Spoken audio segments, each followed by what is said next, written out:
When we think about middle school students, we must understand that they have many distinct characteristics that must be taken into account during instruction. For example, emotional development shows how middle school students can be easily offended and are sensitive to criticism. A student, let's call her Mary, I talked to her and she told me that she didn't respond well when the teacher spoke about her work in a criticizing manner. This showed me that she didn't want to have people around her hear things about her work in a criticizing way. Also, students are sometimes restless. I noted this as I spoke with Mary as well. She had a hard time remaining in her seat and tended to fidget as I spoke to her. Another characteristic is social development.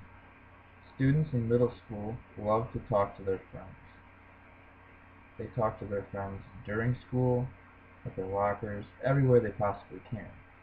For this reason, it is important as a teacher to allow the students to discuss parts of a lesson or a topic that you're talking about in your class with their peers.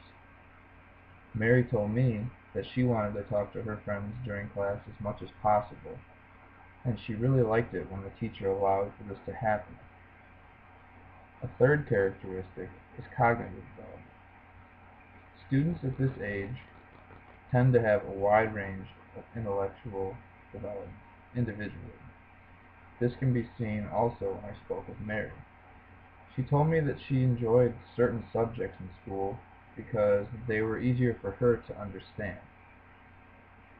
Because they were easier for her to understand, she saw actual meaning in these and decided that these were classes or subjects that she wanted to look into further. Students in the middle grades also have a strong willingness to learn what they consider useful. We can see this again with Mary because, for her, Spanish was an example of useful information because she enjoyed learning more about the language. Something else that we can consider is the idea that students are children of God. Each student has different talents that God has given him or her, and these talents should be celebrated in order to remind the student about God's gift to him or her. Finally, I think it is important to understand the impact of teaching students in this developmental state. When we as educators are able to remind students how unique they are and provide them instruction based on their individual needs, the students are more likely to take in information given to them.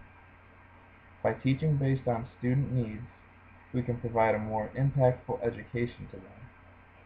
And teaching students at this level is a rewarding experience that students can remember for life, and we can feel good about helping them as educators.